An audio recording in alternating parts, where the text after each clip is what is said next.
Descubrí la infidelidad de mi padre, me ofreció dinero y viajes para callarme, pero lo que hice después cambió todo para siempre. Nunca imaginé que una mentira tan grande pudiera caber en la palma de mi mano. La primera vez que lo supe, no pensé en castigos ni en confrontaciones heroicas. Pensé en caer, en el vértigo de sostener algo que podía romper a mi madre. Pensé en el brillo de un reloj, en un perfume, en la manera en que mi padre se aclaró la garganta cuando me confundió con otra persona y, por un segundo, dejó ver que estaba huyendo.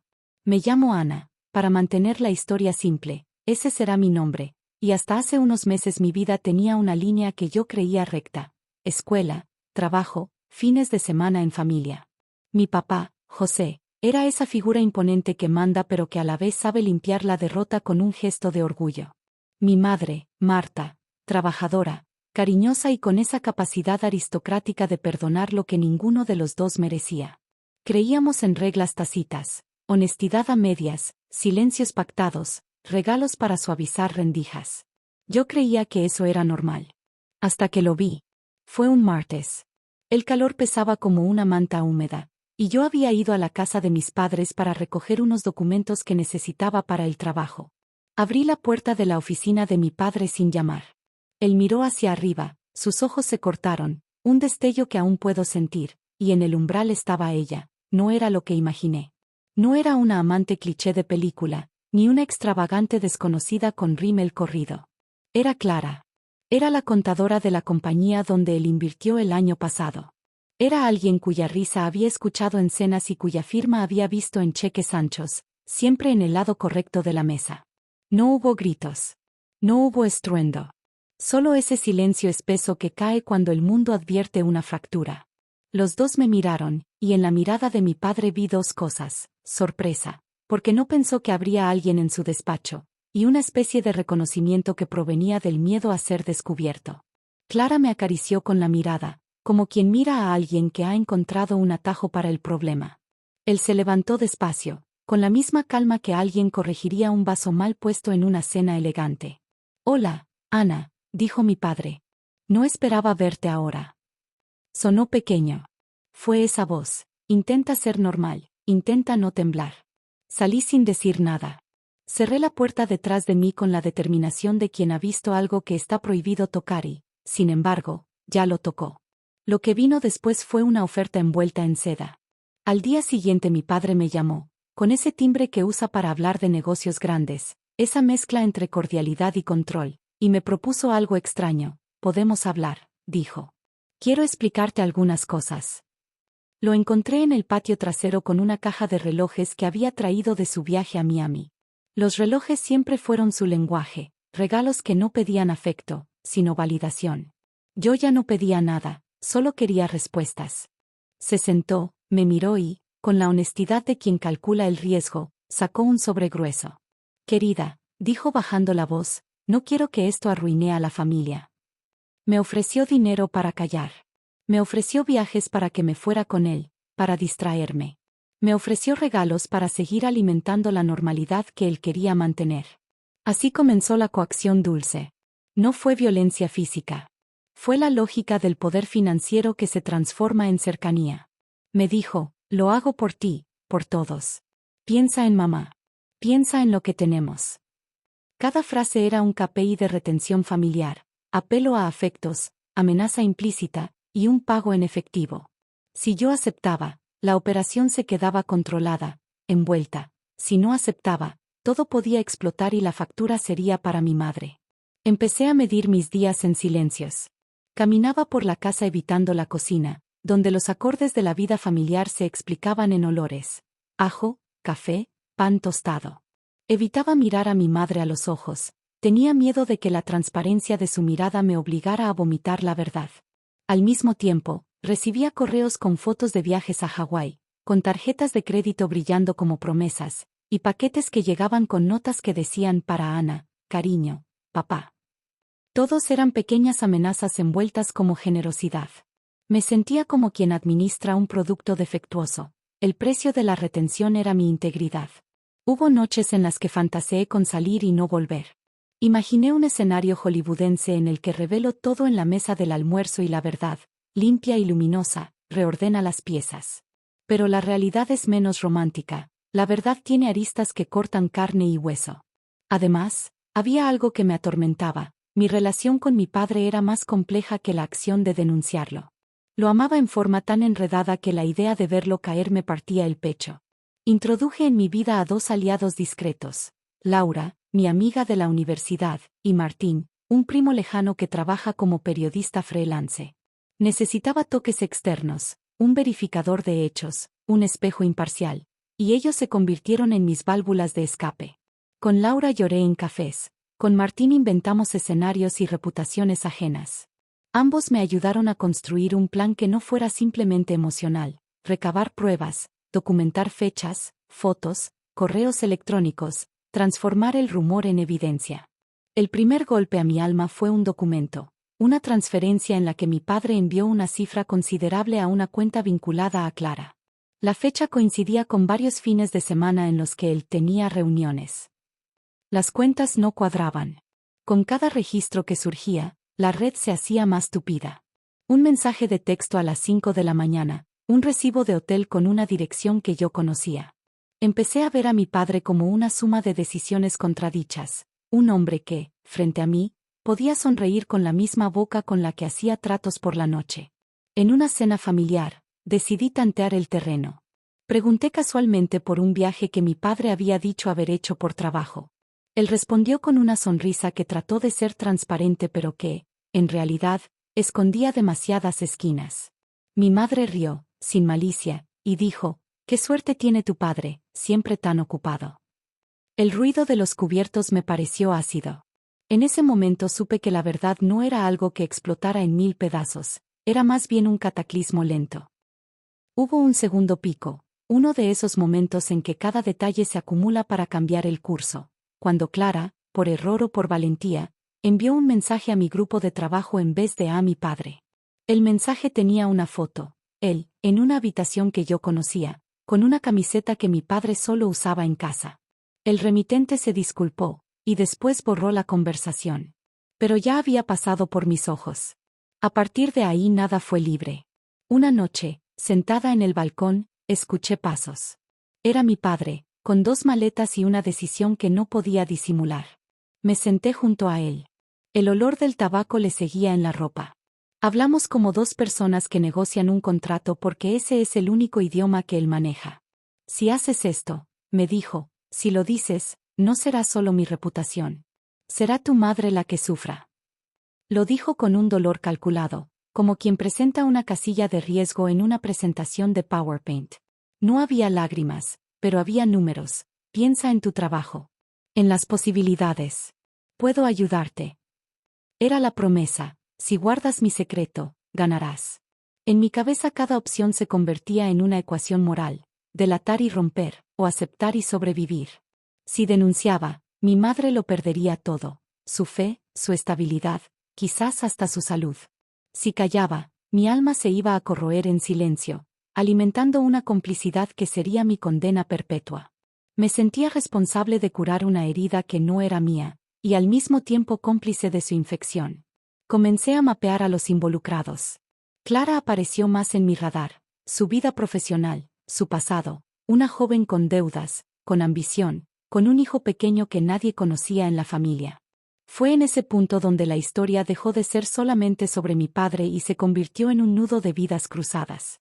Clara no era la villana arquetípica, era una persona con carencias económicas y con un amor pragmático que, a su vez, era utilizado por él. Escuché versiones: «Se ve feliz», decían algunos. «Tu padre siempre ha sido un hombre de mundo», agregaban otros. Esos juicios exteriores eran austeros. Lo más doloroso fue descubrir que mi madre, la mujer con un corazón enorme, había empezado a confiar otra vez en él, a pensar que todo fue un malentendido, que quizás él se había equivocado, como cualquier humano. Ella se tomaba histriónicamente las cosas, perdonaba como quien limpia y después vuelve a colocar cada cosa en su lugar. Y yo me convertía así en la jaula de mi propia lealtad. Debía elegir entre la lealtad a la verdad o la lealtad a la paz frágil. Un día, y voy a ser directo porque estos momentos son cuchillos, Clara me buscó. Llegó a mi trabajo con ojos cansados y una bolsa con empanadas. No sé por qué reaccioné con ternura, pero lo hice. Nos sentamos en un banco de la plaza. Ella habló sin rodeos. Él me lo prometió, dijo. Me dijo que arreglaría todo. Que me ayudaría con mi hijo. No pensé que te vería a ti. Su voz era una combinación de culpa y pragmatismo. En ese instante vi a la otra cara, la persona a la que mi padre hacía promesas. No era puramente mala, era alguien desbordado por oportunidades que le ofrecían aire. Me miró con sinceridad punzante. Si lo dices, me hundes, pronunció. El mundo, a veces, se organiza en torno a votos de supervivencia. Todos éramos supervivientes de distintas maneras, mi madre de su fe, Clara de su pobreza, mi padre de su necesidad de reafirmarse. ¿Dónde quedaba mi supervivencia? Me descubrí preguntando si el altruismo es un lujo que uno solo puede permitirse cuando su barriga está llena. Decidí entonces que la única vía era la transparencia medida. Empecé a registrar todo. Guardé los correos, imprimí los extractos, anoté fechas. Convertí la traición emocional en objeto verificable. Eso me dio la tranquilidad de quien negocia con datos, no con emociones. En paralelo, me acerqué con cuidado a mi madre. Le conté fragmentos no explosivos de la verdad, evaluando su reacción, testando su capacidad para procesar lo insospechado. Su sorpresa fue un terremoto, su incredulidad, una marea. No la hundí, la sostuve en un proceso lento y doloroso. Le dije que quería ayudarla, que no pretendía destruir su mundo. Le dije que necesitábamos hablar de todo, sin revelarlo todo de golpe. Hubo un tercer pico cuando mi padre, ya sabiendo que yo no sería eterna en mi silencio, comenzó a presionar más fuerte. Los regalos se volvieron más opulentos. Una tarjeta con viajes, un óvalo de plata para mi cumpleaños, un anillo en una caja que se sentía fuera de lugar. Para que recuerdes que te quiero, decía la nota. Cada presente me asestaba una culpa punzante. A veces, por las noches, colocaba un objeto en la palma de mi mano y sentía su peso como una condena. Entonces ocurrió lo inesperado. Una enfermedad en la familia alejó las fronteras. Mi madre fue hospitalizada por una descompensación que los médicos asociaron al estrés. Vi a la mujer que me formó, que me cobijaba, desvanecida entre tubos y monitores. Fue en ese cuarto aséptico donde la complejidad de mi decisión explotó en 1000 fragmentos.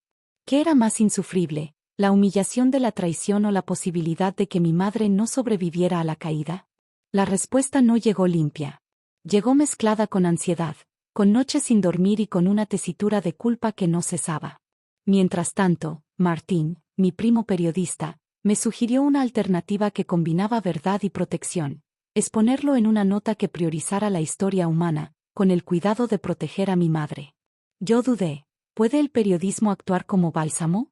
¿O sería gasolina en un incendio ya encendido?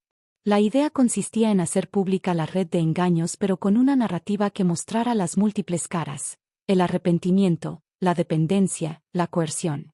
No quería humillar a mi madre, quería justificar mi acción ante su fragilidad. Al final, decidí que no iba a ser cómplice.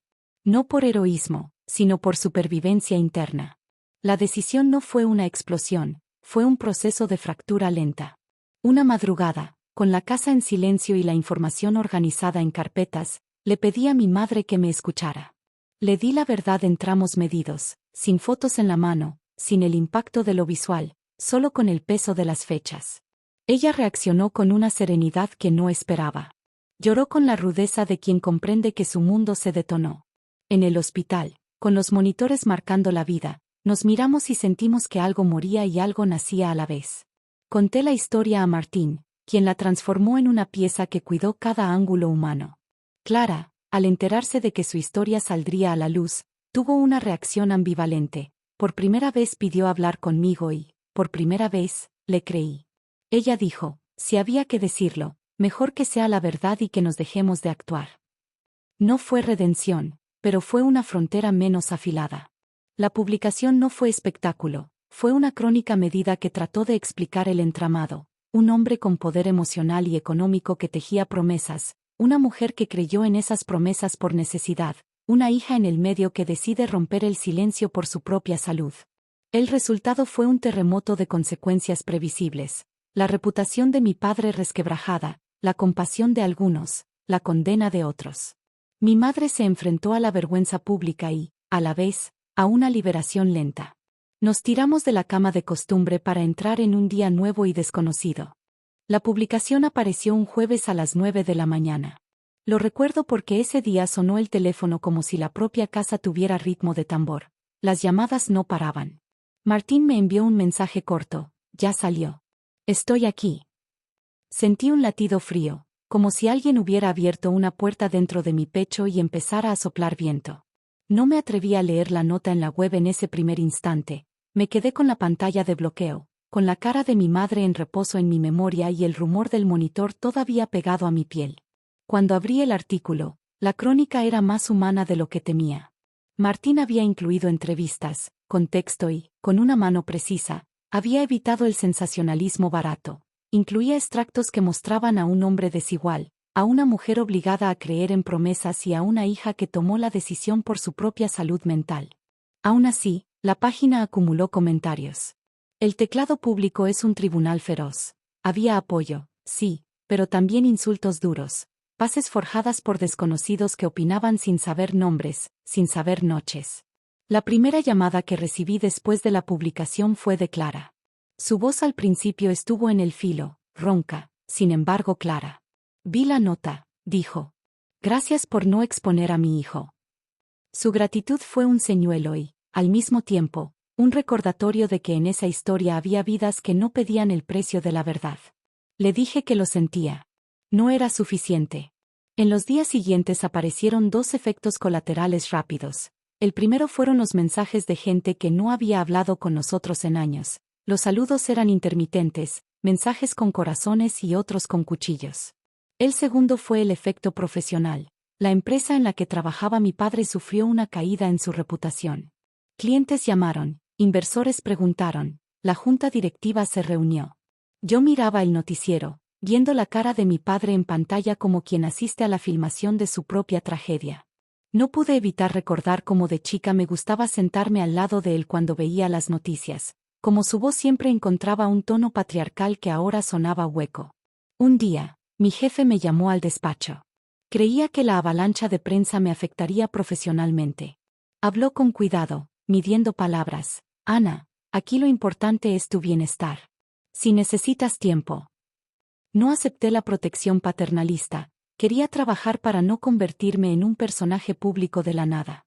La normalidad era mi refugio en ese momento, y el trabajo me daba una razón para poner un pie fuera de la cama. Sin embargo, la mirada de colegas cambió, algunos con compasión, otros con curiosidad como un animal olfateando sangre. Hubo un episodio que me sacudió de manera íntima. Un viejo amigo de mi padre, don Manuel, un hombre de barba blanca y manos con cicatrices de trabajo, vino a casa. Lo recuerdo entrando como quien entra al salón de una antigua capilla. Hablaba en voz baja. No es mi lugar juzgar, dijo, pero te veo rota. Su mirada no buscaba compasión, sino verdad. Me contó que mi padre había sido otra persona cuando joven, un tipo con sueños que no supo convertir en tranquilidad, un hombre que, a veces, repetía patrones no porque los eligiera sino porque eran legados. Esa conversación fue una bisagra, dio contexto donde antes solo había rabia. Comprendí, allí mismo, que la acción y la redención no son mutuamente excluyentes, que un hombre puede fallar de maneras que no lo justifican pero que ayudan a explicarlo. En la casa, la tensión se volvía una sustancia que impregnaba la ropa. Mi madre, en proceso de recuperación, tenía días brillantes y otros de silencio absoluto. Nos sentábamos a hablar a veces sin decir nada, como si la presencia fuera más que la palabra.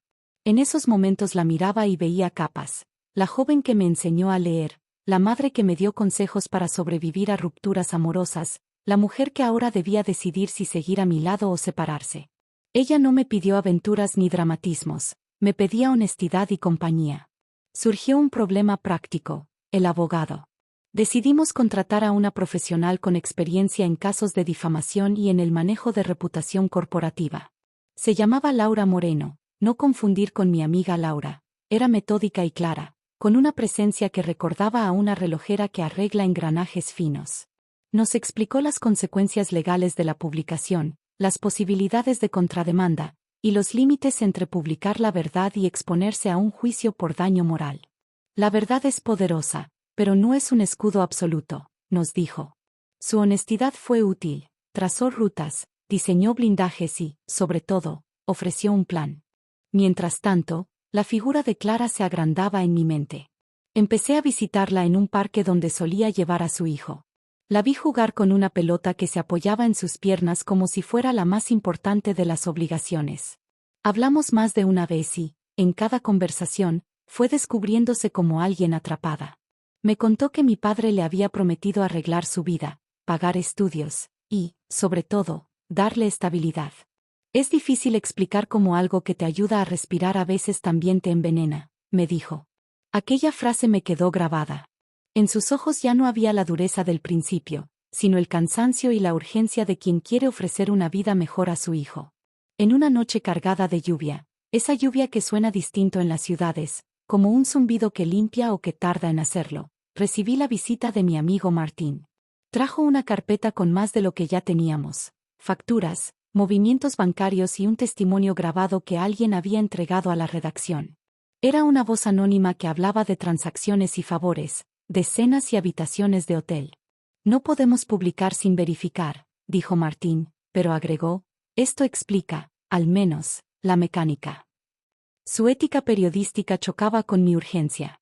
Cada documento significaba algo para mí, una evidencia que consolidaba un relato que ahora no era solo mi sensación, sino también un hecho documentado.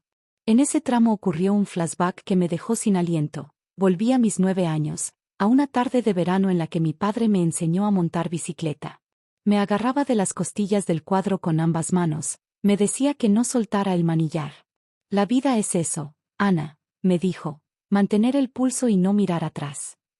Recuerdo el olor del asfalto caliente, el tinte de gasolina en sus dedos y la forma en que su sonrisa era amplia y segura. Esa memoria me dolió porque me mostraba la posibilidad de que dos realidades coexistan: el hombre que enseñó a su hija a no mirar atrás, y el que, años después, pedía a su hija que mirara hacia otro lado. Otra escena que añado por claridad: una discusión con mi padre que fue, por decirlo así, una pelea de sillas vacías.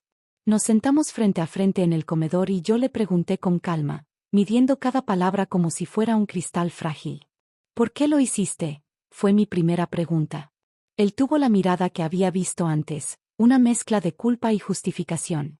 No es tan simple, respondió. No soy un monstruo. Tomó su taza de café y la apretó como si fuera un amuleto. Me equivoqué.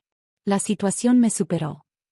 Sus palabras me sonaban ensayadas, como instrucciones aprendidas para manejar culpabilidad pública.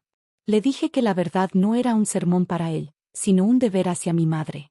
Le aconsejé buscar ayuda, terapias, algo que no fuera solo limpiar el desastre con cuentas bancarias. Enseguida me acosaba la pregunta que no pronuncio: ¿me estaba volviendo cruel al exigir todo esto? La ética tiene, a veces, el aspecto de una navaja que corta tanto a quien la blande como al que la padece. Esa reflexión me llevó a otra encrucijada: ¿quiero que mi padre sufra, o quiero que aprenda? Con esa línea divisoria en mente, rechacé las soluciones que fueran solo castigo. Quería responsabilidad, no ajusticiamiento. Así que elaboramos junto a nuestra abogada un plan de reparación que incluyera medidas concretas: terapia para mi padre, negociación para la manutención de Clara y su hijo, y un compromiso público que no se limitaría a una disculpa mal redactada. Hubo resistencia. Algunos miembros de la familia, primos, tíos, se ubicaron en polos opuestos.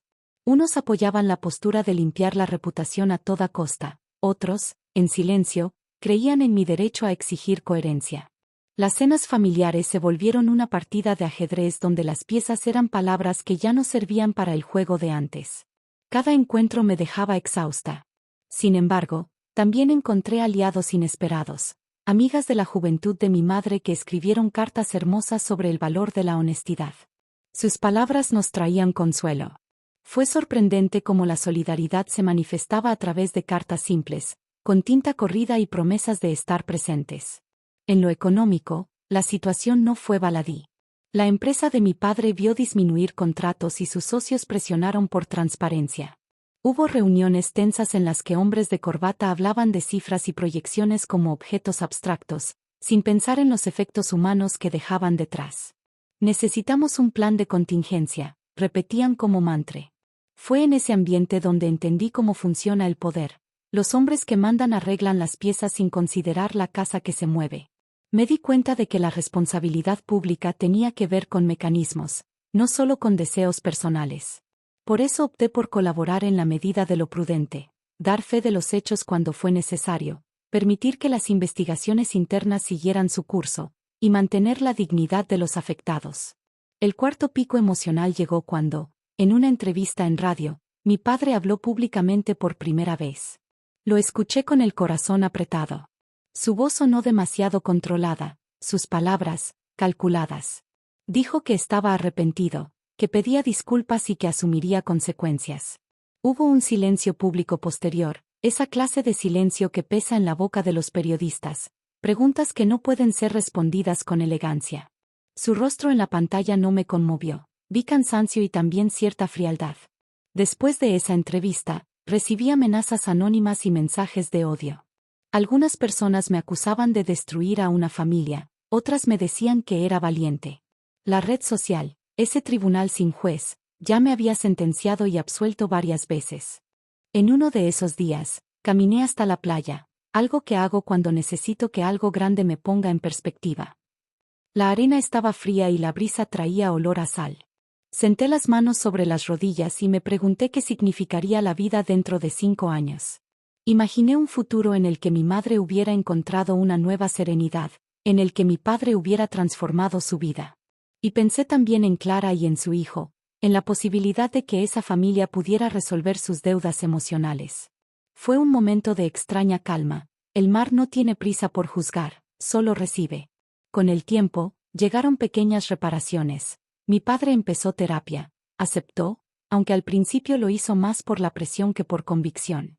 Las sesiones eran silencios compartidos entre un hombre acostumbrado a tener la razón y un profesional que le recordaba que nadie está exento de trabajo interior. Clara recibió apoyo para acceder a programas de ayuda social, hubo intermediaciones para asegurar la manutención del niño. Mi madre comenzó un grupo de apoyo donde otras mujeres compartían historias de heridas y recuperaciones. Allí, entre café y confidencias, construyó una suerte de nueva comunidad. Una escena que me marcó profundamente fue cuando mi padre, en una reunión familiar íntima y en voz baja, pidió perdón a mi madre sin cámaras ni testigos. Fue un perdón con la sinceridad que nace del agotamiento moral. Ella lo escuchó y respondió con una serenidad fría: perdono, pero no olvido. No fue una frase heroica, fue una frontera clara. La disculpa implicó acciones concretas, medidas de reparación, transparencia financiera y apoyo para la familia de Clara. No es la redención total, pero fue un paso hacia la rendición de la culpa. Más adelante hubo una demanda legal por parte de la empresa de mi padre contra un socio que supo aprovecharse del escándalo para ganar terreno, otro frente de esa guerra pública.